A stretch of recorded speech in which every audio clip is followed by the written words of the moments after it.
ಯಾಕೆ ಇವತ್ತು ನಾವು ಬಾಬಾ ಸಾಹೇಬ್ ಅಂಬೇಡ್ಕರ್ ಅವ್ರನ್ನ ಮುಂದೆ ಒಯ್ಯಬೇಕು? ಅವ್ರ ಬಗ್ಗೆ ಸಮಾಜದ ಕಟ್ಟಕಡೆಯ ಮೂಲೆ ಇರ್ತಕ್ಕಂಥ ಪ್ರತಿಯೊಬ್ಬರಿಗೂ ಅವ್ರ ಬಗ್ಗೆ ಜಾಗೃತರಾಗಿ ಅವ್ರ ಬಗ್ಗೆ ಮಾಹಿತಿ ಯಾಕೆ ಕೊಡಬೇಕನ್ನೋದಕ್ಕೆ ನಾನು ಈ ಸಂದರ್ಭಕ್ಕೆ ಹೇಳಲಿಕ್ಕೆ ಇಚ್ಛೆ ಬಯಸ್ತೀನಿ. ಬಾಬಾ ಸಾಹೇಬ್ ಅಂಬೇಡ್ಕರ್ ಅವರು ಕೇವಲ ಎಸ್ಸಿ ಜನಾಂಗಕ್ಕೆ ಮಾತ್ರ ಸೀಮಿತ ಇರಲಿಲ್ಲ. ದಯಮಾಡಿ ಕೇಳಿಸ್ಕೋಬೇಕು, ದಯಮಾಡಿರ್ತಕ್ಕಂಥ ಪ್ರತಿಯೊಬ್ಬರು ಬಾಬಾ ಸಾಹೇಬ್ ಅಂಬೇಡ್ಕರ್ ಅವರು ಈ ದೇಶದ ಕೇವಲ ಎಸ್ಸಿ ಜನಾಂಗಕ್ಕೆ ಮಾತ್ರ ಸೀಮಿತವಾಗಿರಲಿಲ್ಲ. ಯಾಕೆ ಹೇಳ್ತಾ ಇದ್ದೇನೆ ಸಂತೋಷ ಗಾಡಿ ಮಾತಂತಂದ್ರೆ, ಬಾಲ್ಯದಲ್ಲಿ ಅವ್ರು ಪಟ್ಟಿರ್ತಕ್ಕಂಥ ಕಷ್ಟ, ಯಾವ ಬಾಬಾ ಸಾಹೇಬ್ ಅಂಬೇಡ್ಕರ್ ಶಾಲೆಗೆ ಹೋಗ್ತಾ ಇದ್ರು ಆ ಶಾಲೆಯಲ್ಲಿ ಅವರಿಗೆ ಓದಲಿಕ್ಕೆ ಜಾಗವನ್ನು ಕೊಡ್ತಾ ಇರಲಿಲ್ಲ. ಬೇರೆ ಪಕ್ಕದ ಹಿಂದೂ ಮಕ್ಕಳ ಬಗ್ಗೆ ಪಕ್ಕದಾಗೆ ಕುಂದಿಸ್ಲಿಕ್ಕೆ ವ್ಯವಸ್ಥೆ ಕೊಡ್ತಾ ಇರಲಿಲ್ಲ. ಕುಡಿಯೋಕೆ ನೀರಿನ ವ್ಯವಸ್ಥೆ ಇರಲಿಲ್ಲ.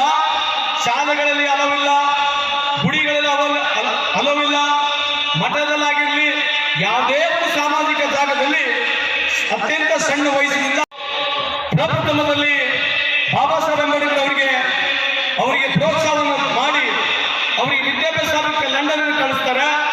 ಆ ಲಂಡನ್ನ ಓದು ಕಲಿತ ನಂತರ ವಾಪಸ್ ಬಂದ ನಂತರ ಸಾವು ಮಹಾರಾಜರವರು ಅವ್ರನ್ನ ವಿದ್ಯಾಭ್ಯಾಸಕ್ಕೆ ಸಹಾಯ ಮಾಡ್ತಾರೆ.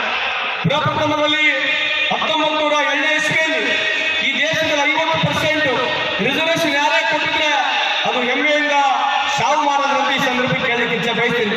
ಇವತ್ತು ಅದರ ಜೊತೆಗೆ 12ನೇ ಶತಮಾನದ ಬಸವಣ್ಣನವರು ಈ ದೇಶದಲ್ಲಿ ಎಲ್ಲರೂ ವಿಶೇಷವಾಗಿ ನಮ್ಮಲ್ಲಿ 4 ವರ್ಗಗಳಿದ್ದು, ಒಂದು ಕ್ಷತ್ರಿಯ, ಒಂದು ವೈಶ್ಯ, ಒಂದು ಶೂದ್ರ, ಒಂದು ಬ್ರಾಹ್ಮಣ. ಈ 4 ವರ್ಗಗಳಿರ್ತಕ್ಕಂಥ ಸಮಾಜನ ಒಗ್ಗೂಡಿಸಲಿಕ್ಕೆ ಪ್ರಾಮಾಣಿಕವಾಗಿ ಒಂದು ರೆವಲ್ಯೂಷನ್ ಯಾವುದೇ ಒಬ್ಬ ಮಾಡಿದ್ರೆ ಅದು ನಮ್ಮ ಹೆಮ್ಮೆಯ 12ನೇ ಶತಮಾನದ ಬಸವಣ್ಣರ ಈ ಸಂದರ್ಭಕ್ಕೆ ಹೇಳಲಿಕ್ಕೆ ಇಚ್ಛೆ ಬಯಸ್ತೇನೆ.